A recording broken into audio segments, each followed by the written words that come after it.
जो जन्मे और मर जाए, पति बनाऊं सामरो, जासे जुड़ लो अमर है जाए। तभी तो मीरा ने कहा था कि मेरो तो गिरिधर गोपाल दूजो ना कोई, मोर मुकुट जाके शीस सोहे मेरो पति बोय, मेरो तो गिरधर गोपाल दूजो न कोई।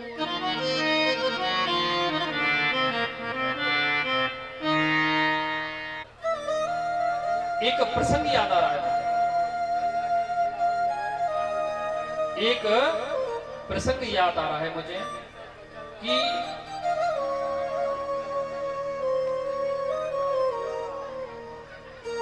एक ऐसा प्रसंग है, एक पतिव्रता स्त्री थी, ध्यान देना। एक पतिव्रता स्त्री थी, तो उस स्त्री का नियम था पति की सेवा करना, और धीरे धीरे समय निकलता चला गया। एक दिन वो स्त्री अंगना में बैठ करके अपने छोटे से बच्चे को खिला रही थी, और उसका पति बाहर से घूम फिर करके आया कहीं से, अंगना में ही अपनी पत्नी के पास बैठा, थका हुआ पति पत्नी के घुटना पे सिर रखा और सो गया।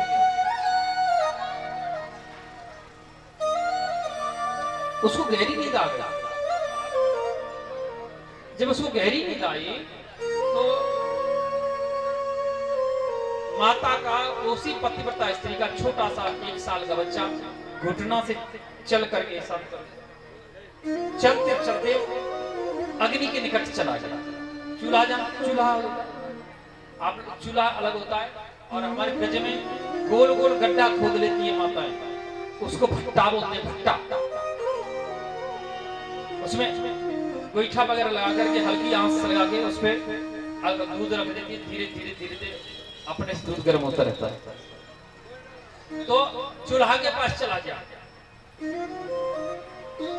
अब ध्यान देना कि कितना भी आवश्यक कार्य हो, लेकिन पति को नींद से नहीं जगाना चाहिए।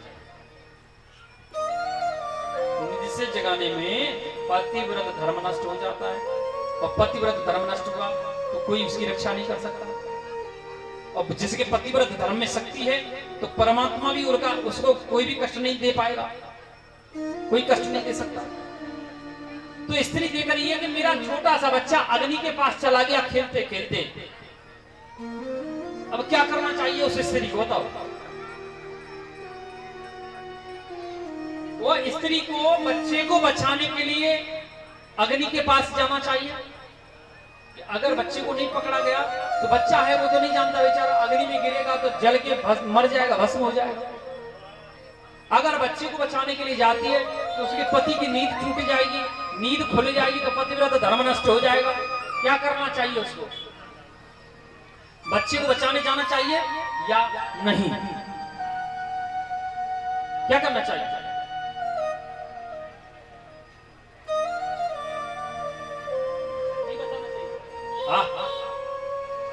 और कोई माता बताए? बचाना चाहिए, बच्चे को बचाने के लिए भागना चाहिए मैया को, या पतिव्रत धर्म को देखना चाहिए? पतिव्रत धर्म बच्चे को। हाँ तो तुम तो बहुत बड़ी पतिव्रता है। आप पत्नीव्रता हैं इसलिए नहीं समझ रहे, ये माताएं पतिव्रता हैं इसलिए समझ रही है। समझे? पुरुष पत्नीव्रता होता है। प्रत्येक पुरुष को चाहिए भगवान श्री राम की तरह एक पत्नी व्रत का संकल्प करना चाहिए। यहां भगवान श्री कृष्ण ने जो रासलीला की है उसका भी मूल कारण था त्रेता युग, क्योंकि त्रेता युग में भगवान श्री राम एक पत्नी व्रत संकल्प लिए थे कि मैं एक पत्नी ही रखूंगा। माता सीता के अलावा कोई पत्नी नहीं थी उनकी।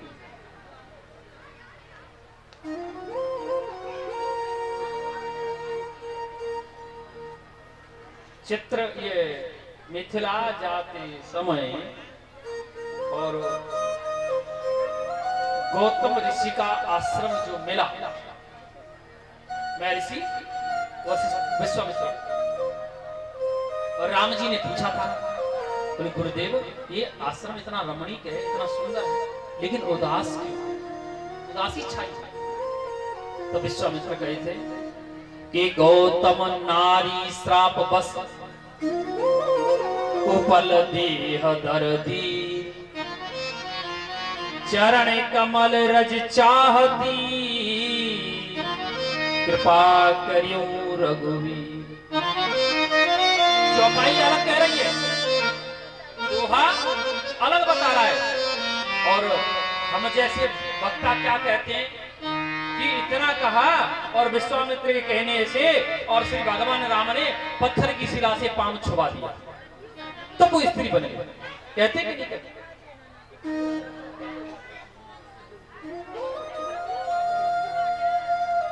तू तो मारेगी जन ना छोरी, तेरे खोपड़ी है, नहीं थी अगर मैं मोबाइल फेंक के मार दूंगा तेरा खोपड़ा फट जाए। कह रही पीछे मार दो।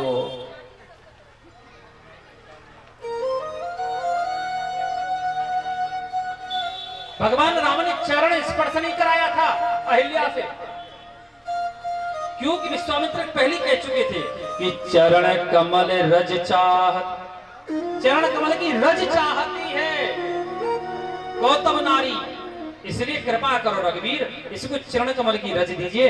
तो जैसे ही भगवान श्री राम चरण उठाए, धूल गिरने लगी, पवन सहारा मार दिए, पवन सहारा लगा दिए, वो धूल उड़ करके अहिल्या के ऊपर भी गिर गई, जिससे पत्थर की अहिल्या वास्तविक अहिल्या बन करके गोलोक धाम चली गई।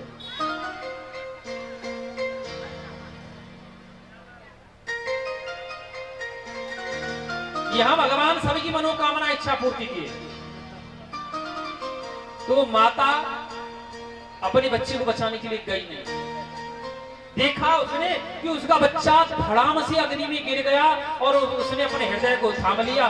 कुछ समय के बाद जब उसके पति की नींद खुली ना, और दौड़ करके, पति को नहीं देखा, दौड़ करके वो अपने बच्चे के पास में गई, तो देखा कि उसके पति पर धर्म के कारण इतनी शक्ति कि वो जो बच्चा उस अग्नि में गिरा, बच्चे की गिरते ही वो अग्नि एकदम शांत हो चुकी थी, राख बन गई थी, और बच्चा उसमें खेल रहा था, खेल रहा। पति पर धर्म में बड़ी शक्ति होती है।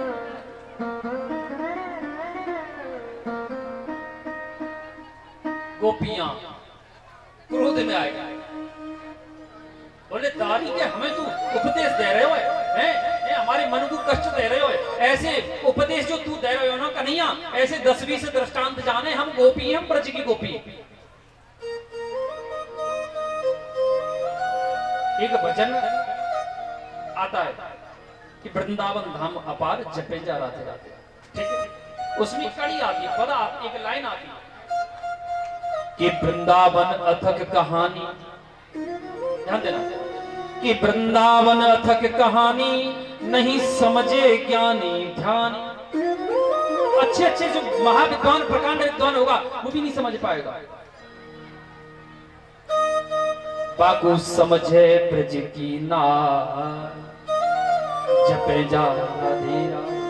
ब्रज की स्त्री ही उसकी भाव जो तत्व है ना, तत्व के बारे में स्त्री बता जाएगी। तुम्हारे मिथिला के प्रकांड विद्वान वेदाचार्य, देवाचार्य, और हमारे यहाँ की स्त्री जो अनपढ़, जो रोज गोईठा बना रही है, रोज जो रोटी बना रही है, वही स्त्री पार कर देगी कल्याण कर्म ब्रजमंडल। कोई शंका नहीं है, शास्त्र कहता है इस बात। जब गुरु बृहस्पति का शिष्य उद्धव के ज्ञान को भंग कर दिया, और उद्धव से बड़ा ज्ञानी और कौन है द्वापर से लेकर के आज तक। अच्छा राजन, गोपियां कहने लगी, ए कन्हैया, ऐसे दृष्टांत जो तू दे रहा है ना हमें, ऐसे दृष्टांत हम भी जानती है, सुनो कन्हैया। एक समय की बात है कि एक पुरुष का विवाह एक स्त्री के साथ हुआ। वो स्त्री पतिव्रता थी, पति के सोने के बाद सोना, पति के जागने से पहले जाग जाना, पति को स्नान, भोजन, चरण, हवा इत्यादि उसका नित्य कर्म ही पति सेवा था। किसी पर पुरुष को स्वप्न में भी दर्शन नहीं किया।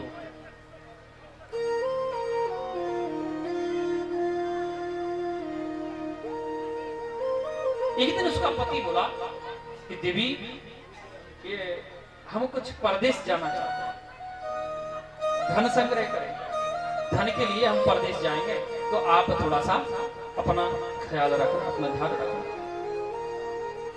वो स्त्री क्या किया, बोले प्रभु हम कैसे रहेंगे अकेले? बोले ऐसा करो कि आप मेरा चित्रपट ले लो।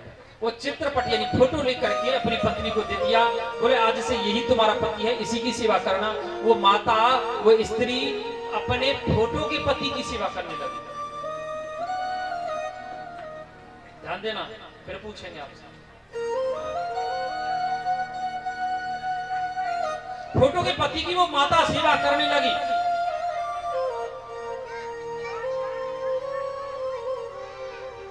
अब फोटो के पति की जब माता सेवा करने लगी तो फोटो को स्नान कराना, फोटो को भोजन कराना, फोटो को चरण दबाना, फोटो को हवा करना, उसका नित्य कर्म था।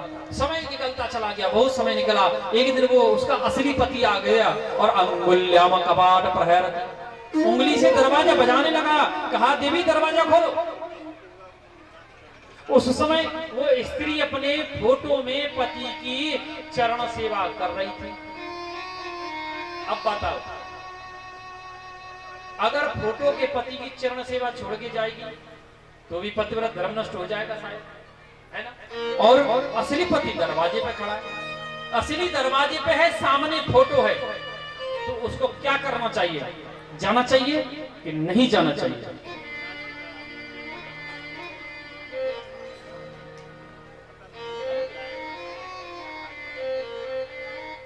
उसको जाना चाहिए। कन्हैया बोले देवी इसमें विचार करने की कोई बात नहीं। जब असली पति आ गया, फोटो के पति के क्या करेगी? उसका पतिव्रत धर्म नष्ट नहीं होगा, उसको चले जाना चाहिए। और इतना सुनते ही गोपियां बोली बस कन्हैया, तेरे मुंह से यही सुनना चाहती थी,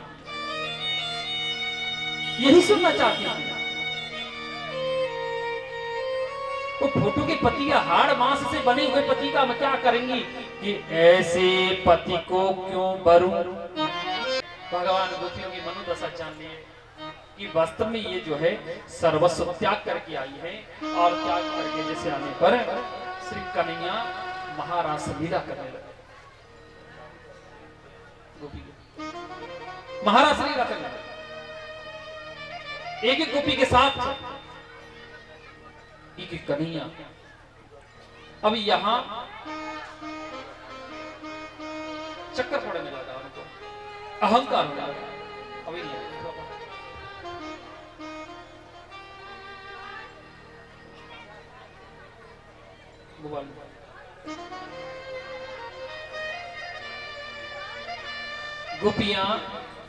गोपियों को अहम हो गया।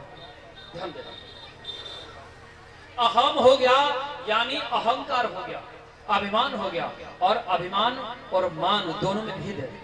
अभिमान हो जाना, अपने ऊपर गर्व हो जाना कि हम कितनी सुंदर हैं, देखो कन्हैया हमारे साथ रासलीला कर रहा है, हम कितनी सुंदर हैं, इसीलिए ना रासलीला कर रहा है। अगर हम सुंदर नहीं होती तो हमारे साथ रास करता कन्हैया? नहीं करता, कदापि नहीं करता। इसीलिए गोपियों को अहंकार हो गया, अभिमान हो गया कि कन्हैया हमारे साथ रासलीला कर रहा है, हम कितनी सुंदर है। और राधा रानी को मान होने लगा।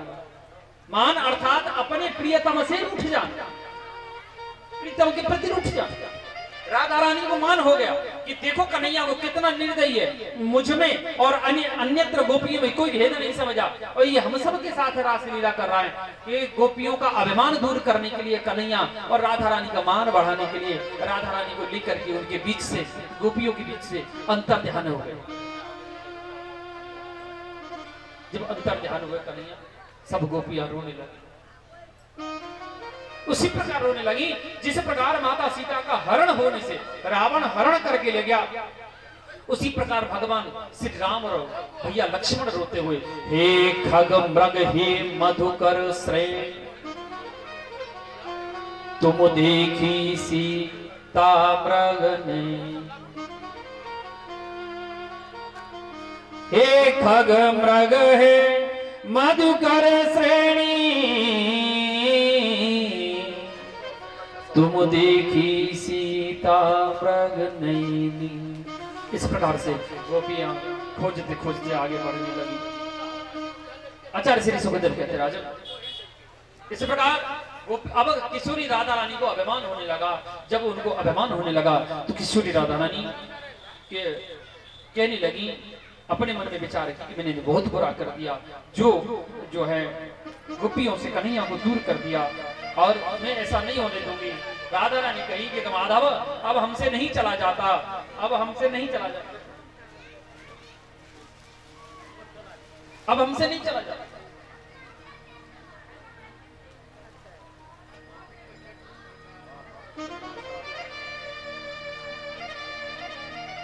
भगवान अंतर्वेदना समझ गए,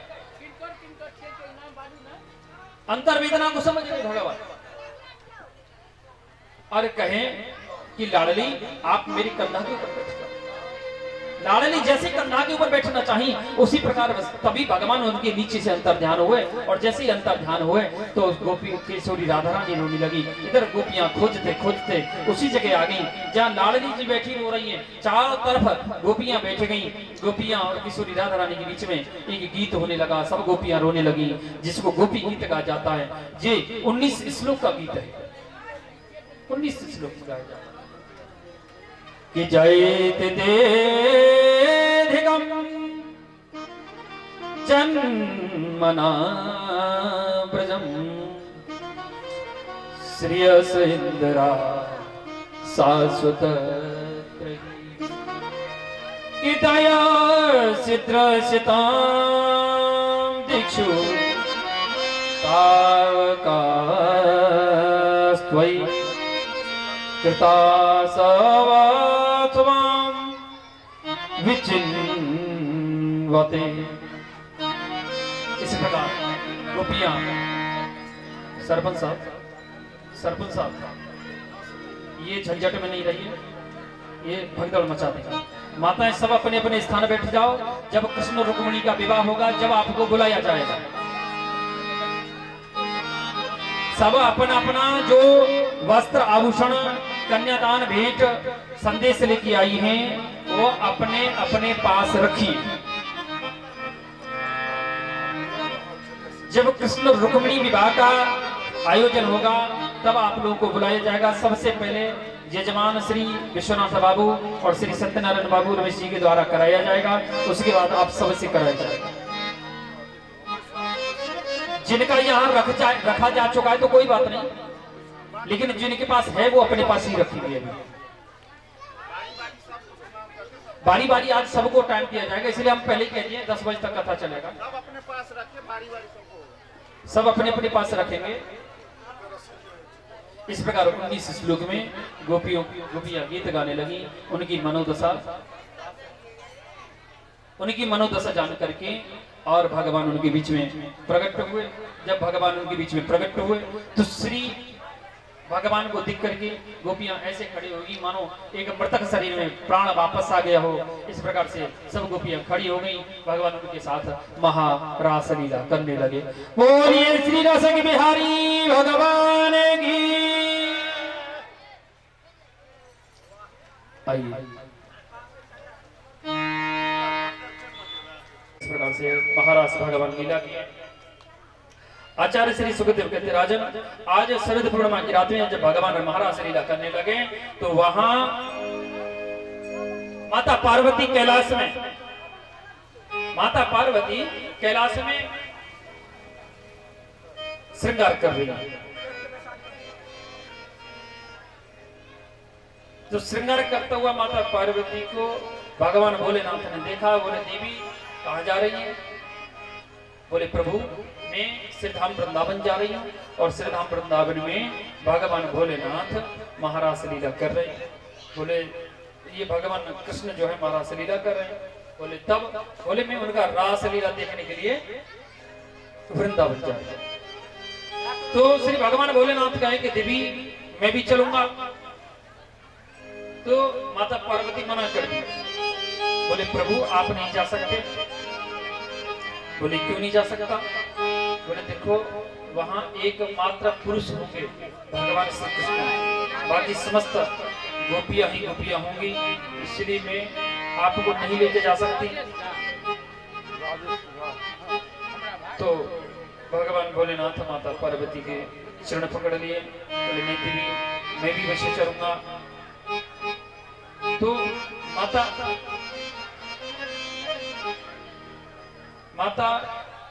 पार्वती के जब भगवान भोलेनाथ चरण पकड़े तो माता पार्वती तैयार हो गई।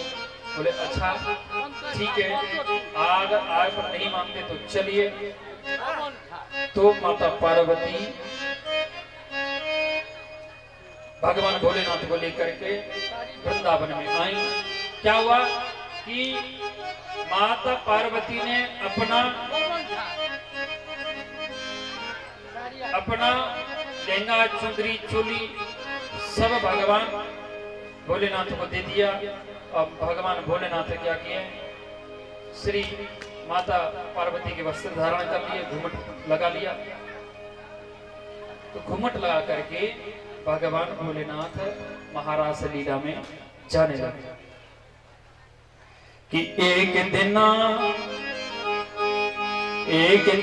भोले भंडारी बन के ब्रज की नारी, वृंदावन की मना के हारी, नहीं माने त्रिपुरारी वृंदावन।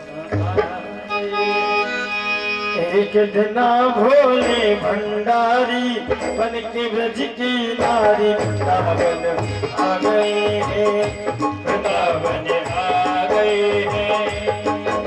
अरे पार्वती जी मना के हारी, पार्वती जी मना के हारी, नहीं माने त्रिपुरारी वृंदावन। वृंदावन आ गए हैं, वृंदावन आ गए हैं, वृंदावन आ गए।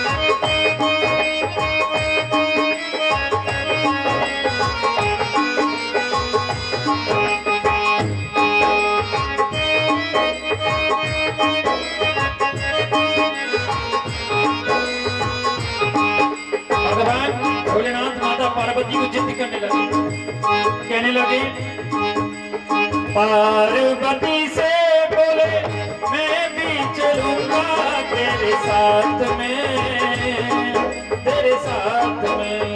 ओ पार्वती से बोले मैं भी चलूंगा तेरे संग में, तेरे संग में।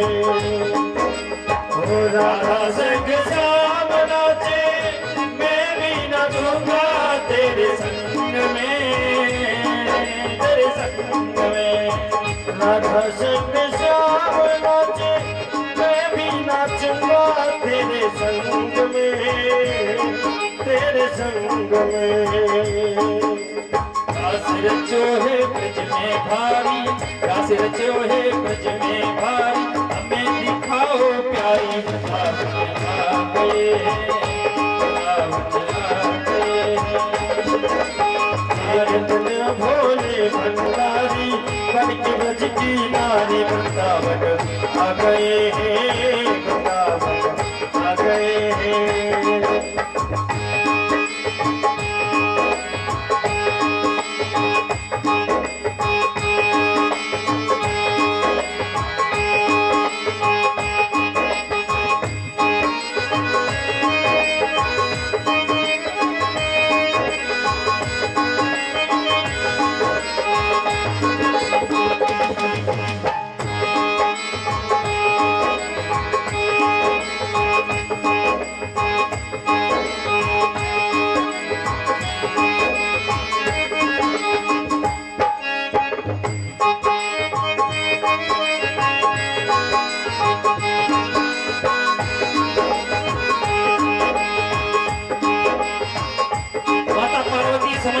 भोलेनाथ को अनेक अनेक प्रकार से समझ आया। बोले प्रभु वहाँ सब स्त्री स्त्री है, पुरुष कोई नहीं है। सारे ब्रजमंडल में मेरी हंसी उड़ जाएगी, मजाक उड़ जाएगा। माता पार्वती समझाने लगी, बोली ओ मेरे स्वामी, ओ रे भोले स्वामी, कैसे ले भोले स्वामी हो, ओ मेरे भोले स्वामी, कैसे ले जाऊं तुम्हें साथ में, साथ में। ओ मेरे भोले स्वामी, कैसे ले जाऊं तुम्हें रास में, महाराज में। शाम के सिवा वहाँ पुरुष न जाए उस रास में, उस रास में। शाम के सिवा वहाँ पुरुष न जाए कोई रास में, महारास में। हंसी करेंगी, हंसी करेंगी ब्रज की नारी, हंसी करेंगी ब्रज की नारी, बात मान हमारी। हंसी करेंगी ब्रज की नारी, मानो बात हमारी। वृंदावन आ गए हैं, वृंदावन आ गए हैं।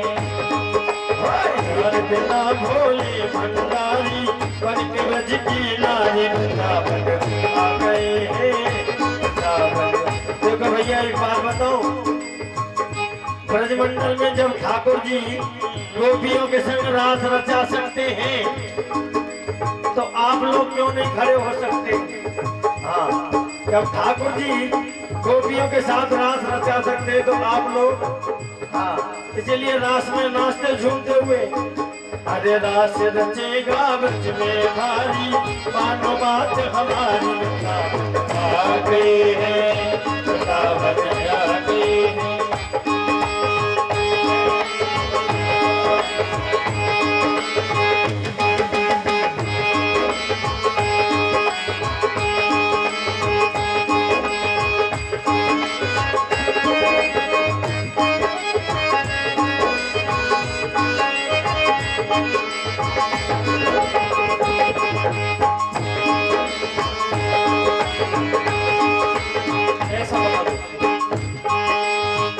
ऐसा बना दो मुझे कोई न जाने इस राज को, इस राज को। ऐसा बना दो मुझे, हो,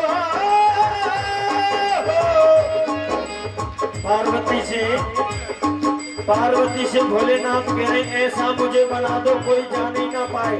हाँ, ऐसा बना दो मुझे जाने न कोई इस राज को, इस राज को। ऐसा बना दो मुझे जाने न कोई इस राज को, इस राज को। मैं हूँ सहेली तेरी, ऐसा बताना ब्रजराज को, ब्रजराज को। भोले बाबा कह रही पार्वती से, ठाकुर जी को ऐसे बताना कि मैं तेरी सहेली हूँ, मैं हूँ सहेली तेरी, ऐसा बताना ब्रजराज को, ब्रजराज को। मैं हूँ सहेली तेरी, ऐसा बताना ब्रजराज को, ब्रजराज को। और पहन के लगा के जूड़ा, बना के जूड़ा, पहन के साड़ी, लगा के जूड़ा, पहन के साड़ी, चल चले मत वाली। वृंदावन आ गए हैं, वृंदावन आ गए हैं। इतना भोले भंडारी, बन के ब्रज की नारी, वृंदावन आ गए हैं, रास में आ गए हैं। पार्वती जी मना के हारी, ना माने त्रिपुरारी, वृंदावन आ गए हैं, वृंदावन आ गए हैं।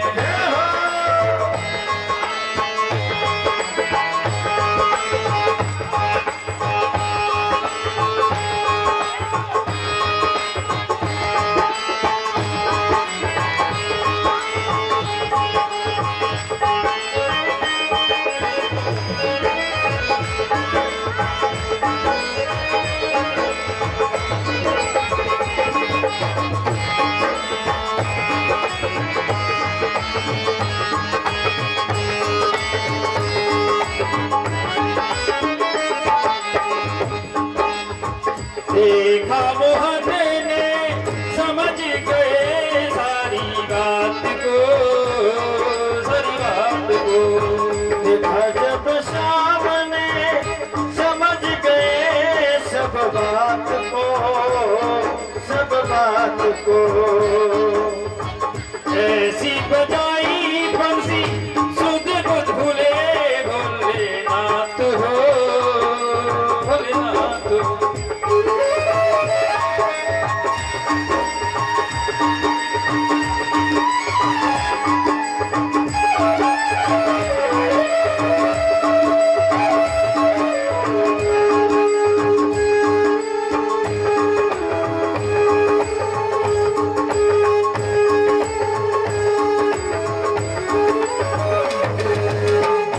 ऐसी बजाई बंसी सुध बुध भूले भोलेनाथ हो, भोलेनाथ हो। ऐसी बजाई बंसी सुध बुध भूले भोलेनाथ हो, भोलेनाथ हो। और खिसक गई है, खिसक गई है सर से साड़ी, सरक गई है सर से साड़ी। मुस्काने बन भारी वृंदावन आ गए हैं, वृंदावन आ गए हैं। देखो पार्वती जी, पार्वती जी मना के हारी, पार्वती जी मना के हारी। नहीं माने त्रिपुरारी, वृंदावन आ गए हैं, वृंदावन आ गए हैं, वृंदावन आ गए हैं। उठना भोले भंडारी, एक जना भोले भंडारी। करके गज की नारी वृंदावन आ गए हैं, वृंदावन आ गए हैं। पार्वती जी, पार्वती जी मना के हारी, सामाने त्रिपुरारी वृंदावन आ गए हैं, वृंदावन आ गए हैं, ओ वृंदावन आ गए हैं, वृंदावन आ गए हैं।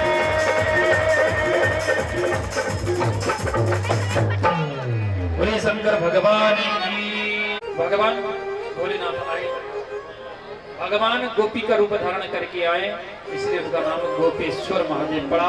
बोलिए श्री गोपेश्वर महादेव की जय। इसलिए उनका नाम गोपेश्वर महादेव पड़ गया। और आचार्य श्री सुखदेव कहते राजन, अब कंस क्या किया, अब कथा को विश्राम की ओर ले रहे हैं।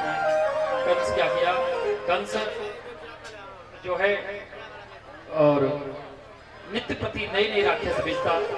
कंस शंख चूर्ण मयासुर दृष्टासुर धेनुकासुर इत्यादि अनेक अनेक राक्षसों को भेजा और राक्षसों को दिख करके भगवान श्री कृष्ण ने सबका उद्धार कर दिए। आचार्य श्री सुखदेव कहते राजन, और इधर नारद जी के मन में उत्कंठा उत्पन्न हुई। नारद जी के मन में आया कि क्या कारण है, आज भगवान की उम्र 11 वर्ष 52 दिन हो गई। भगवान की उम्र 11 वर्ष 52 दिन की हो गई आज, लेकिन भगवान लीला करने में लगे हुए, काली लीला करने में लगे भगवान। 11 वर्ष 52 दिन भगवान ब्रजमंडल में रहे। आचार्य श्री सुखदेव कहते राजन,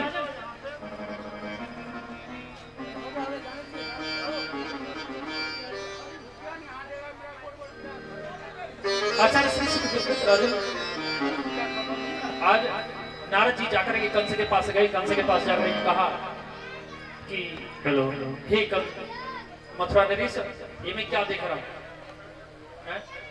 मैं देख रहा हूं कि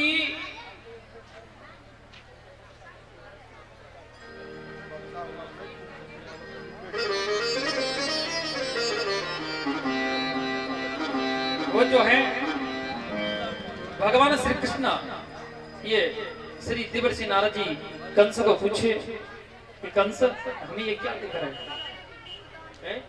अरे नंद का छोरा, आपका बैरी, आपका दुश्मन, आपका काल 11 वर्ष 52 दिन का हो गया, अभी तक मृत्यु को प्राप्त नहीं हुआ, क्या कारण है बताओ?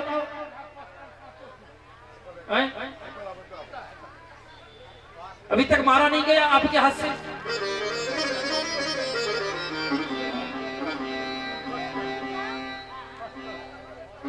अभी तक मार नहीं गया।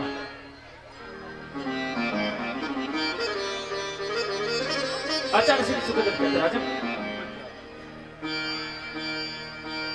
कंस कहने लगा नारद जी मैं क्या करूं, अनेक अनेक महाबली राक्षस भेजता हूं लेकिन उसको मारने के लिए, लेकिन पता चलता है कि कृष्ण ने ही उन राक्षसों को मार दिया, कृष्ण ने उल्टा उन राक्षसों को मार दिया।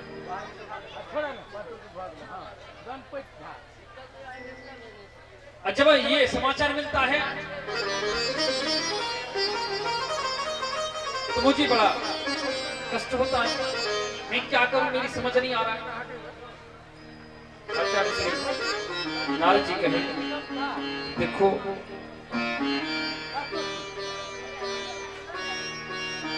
नारद जी कहने लगे, बोले देखो हम कुछ नहीं जानते, ठीक है, आप जो है,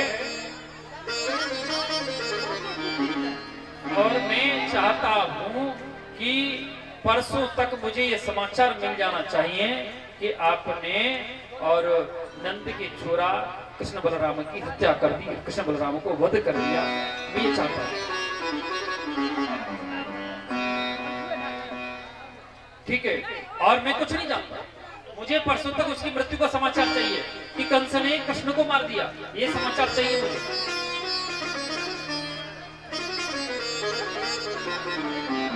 इस सुन करके कंस कहा कि बोले नारद जी अगर आप जैसे संतों की कृपा होगी तो ऐसा ही होगा, और ऐसा सुन करके नारद जी वहां से दौड़ लगाए, वहां से चले सीधे वृंदावन।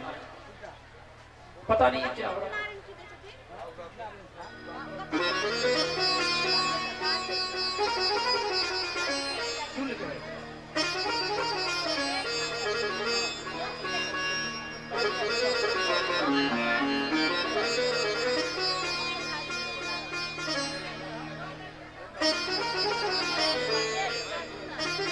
आचार्य श्री सुखदेव कहते राजन,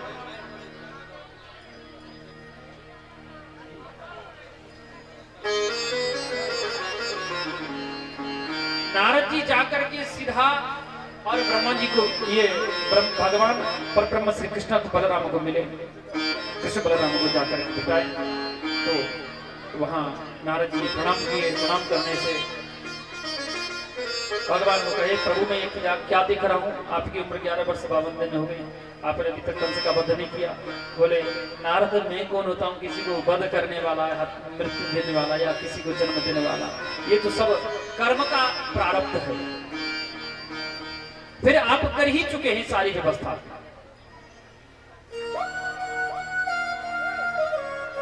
आप व्यवस्था सारी कर चुके, वही हुआ। कंस क्या किया, अक्रूर जी को बुलाया, फूल हो गया। कंस अक्रूर जी को बुलाया, अक्रूर जी को बुला करके सीधा कहा कि देखो मैं जानता हूं अक्रूर कि देवकी का ही लाला है कृष्ण और रोहिणी का लाला है बलराम, और ये दोनों वसुदेव के पुत्र ही मैं जानता हूं, और ये कृष्ण ही मेरा काल है। आप वृंदावन जाओ, वृंदावन से ये आप उन दोनों को लेकर के आओ, और ताकि मैं एक यहाँ मेला करूंगा, धनुष यज्ञ करूंगा, धनुष यज्ञ लगाऊंगा, उस मेला में जब वो घूमेंगे तो मैं अवसर पा करके उनकी हत्या कर दूंगा, उनको मार दूंगा। वही हुआ। श्री अक्रूर जी वृंदावन के लिए प्रस्थान किए, और जब वृंदावन के निकट पहुंचे तो जंगल में ही कृष्ण बलराम से भेंट हो गई। चाचा आ गए, चाचा आ गए, प्रणाम किए, प्रणाम करके कन्हैया कान में, उनके कान में धीरे से अक्रूर जी को कह दिए, बोले चाचा किसी को ये मत कहना कि मैं यहाँ, मुझे कंस ने वृंदावन से क्यों बुलाया, किसी को मत बताना। अगर ब्रजवासियों को पता चलेगा ना कि इसलिए बुलाया है तो ब्रजवासी आपकी हत्या करेंगे। वही हुआ। अब संध्या का समय हुआ, संध्या के समय और सब लोग भवन में इकट्ठे हुए। श्री नंद बाबा और कृष्ण बलराम अक्रूर सबने भोजन इत्यादि करने के बाद, भोजन होने के बाद और नंद बाबा कहने लगे, बोले भैया अक्रूर से बोले भैया अक्रूर अब बताओ कैसे कैसे अनुभव हो। अक्रूर जी तभी मुंह से बोलने लगे और मैया जसोदा भोजन को गिरास लेके मुंह की तरफ जा रही है।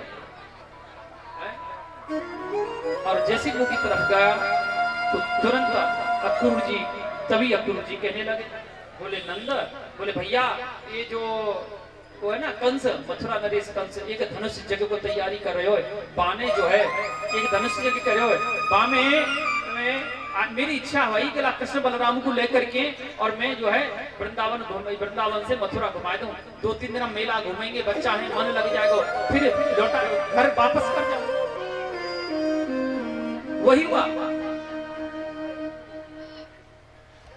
वही हुआ कि जैसे मैया ने सुनी कि कल कृष्ण बलराम को मथुरा ले जाने की इच्छा है, वही मैया के मुख हाथ से रोटी को भोजन को गिलास गिर गयो। गिरते ही मैया दौड़ के कि राम कृष्ण तू मेरी आंख, इतना बोलने से पहले तू जो है पहले ही हमको बोल दिया कि मैं कृष्ण बलराम को लेके जाऊंगा। ये कृष्ण बलराम कहीं नहीं जाएंगे, ये मेरे दोनों पुत्र हैं, ये कहीं नहीं जाएंगे, इनको कहीं नहीं जाने दूंगी।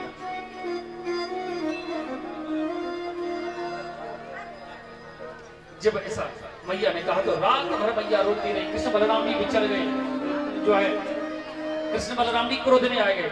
बोले मैया आप तो हमको कहीं नहीं जाने देती, हम जाएंगे काका के संग जाएंगे, आज जाएंगे कल रहेंगे परसों वापस आ जाएंगे। और इतना कहते ही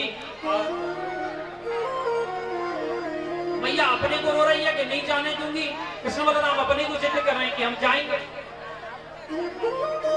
नंद बाबा बहुत प्रकार से समझाए। अब जो है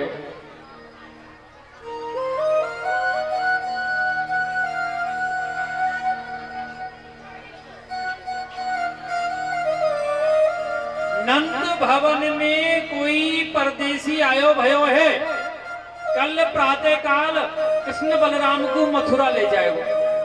ध्यान देना, नंद भवन में कोई परदेसी आयो है, कल सुबह कृष्ण बलराम को मथुरा ले जाएगा। ये समाचार कि नंद भवन में कोई परदेसी आयो, ये समाचार न जाने कैसे नंद भवन के बाहर चला गया। रात में ही सारा ब्रजवासी आकर के दरवाजों पे घेर करके बैठ गया, सब रो रहे, रात रुदन चालू रहा। प्रातः काल भयो, ब्रह्म मुहूर्त में ही पहले दिन, और ब्रह्म मुहूर्त में 4 बजे महल को दरवाजो खुलो, महल को दरवाजो खुलते ही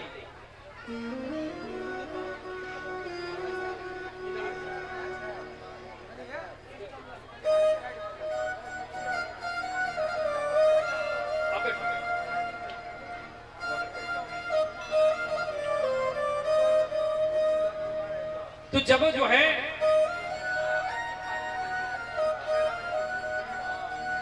प्रातः काल भयो, पहले रथ में नंद बाबा और अक्रूर जी सवार है के निकले, दूसरे रथ में श्री बलराम और कुछ ग्वाल वाल निकल गए। तीसरे रथ में कन्हैया विराजमान हैं। और जिस ही कन्हैया को नंबर आयो, कन्हैया को रथ आगे बढ़ो, तुरंत समस्त ब्रजवासी गोपी ग्वाल बाल वृद्ध और बाल सब लेट गए। लेट करके बोले रे कन्हैया, तेरी कहा सोची कि ऐसे तू चलो जाएगो, हम तो ऐसे चले जाने देंगी, तुझे अगर जानो ही इतना अति आवश्यक है तो अपनो रथ हमारे शरीर के ऊपर से निकाल और तू अपनो रथ निकाल के ले जा, क्योंकि तेरे शरीर की, तेरे रथ के नीचे हमारा शरीर कुछ रहेगा तो हमारी मृत्यु हो जाएगी और तू निष्कंटक वृंदावन से मथुरा जा सके। अन्यथा जब तक यह शरीर में प्राण रहेंगे ना, जब तक हम तो को कहीं जाने नहीं देंगे। भगवान गोपियों को, ब्रजवासियों को अनेक अनेक प्रकार से समझाए। बोले देखो ब्रजवासियों, मेरा जाना परम आवश्यक है, जाना मैं भी नहीं चाहता, लेकिन मेरा जाना आवश्यक है। अरे चिंता काहे करते हैं आप, मैं तुम्हारी सौगंध खा रहा हूं, आज जा रहा हूं, कल रहूंगा और परसों आ जाऊंगा।